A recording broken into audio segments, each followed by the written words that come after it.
series, Abrahamic Faith's Self-Reflection Question. Is Gnosticism against the teachings of Jesus Christ of Nazareth?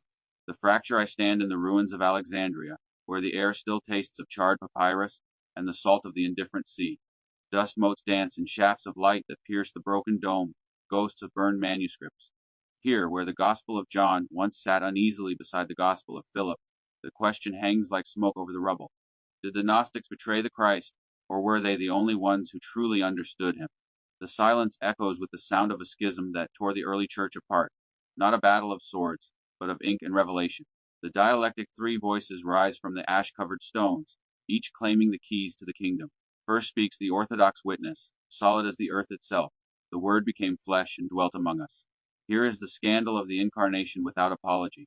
God sweating, bleeding, eating, and dying. Jesus is not a phantom. He is grit and reality. Salvation is found not in escaping the human condition, but in sanctifying it. The body is not a cage. It is the temple of the Holy Spirit, destined for resurrection. Second whispers the Gnostic mystic, elusive as the desert wind. Split a piece of wood, and I am there. Lift up the stone, and you will find me there. For the Gnostic, Jesus is an alien messenger from the true light, sent to wake us from the nightmare of the material world.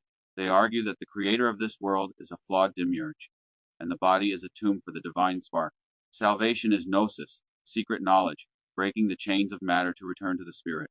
The crucifixion, a dramatic pantomime, for the true spirit cannot die. Third booms the heresiologist, his voice sharp as Roman steel. He points an accusing finger at the Gnostics, charging them with elitism and hatred of creation. They disparage the workmanship of God, he cries.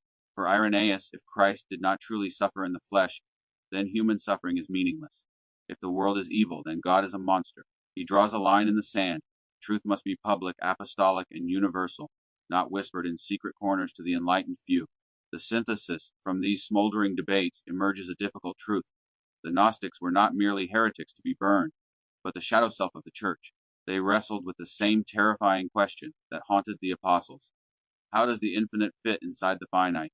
The Orthodox won the war of history because they offered a God who could hold the hand of the dying and bless the bread of the hungry, a God of matter. But the Gnostics preserved the God of the mind, the terrifying internal journey where the soul meets the divine in solitude. The church needed the Gnostics' hunger for the transcendent to keep faith from becoming mere rule following.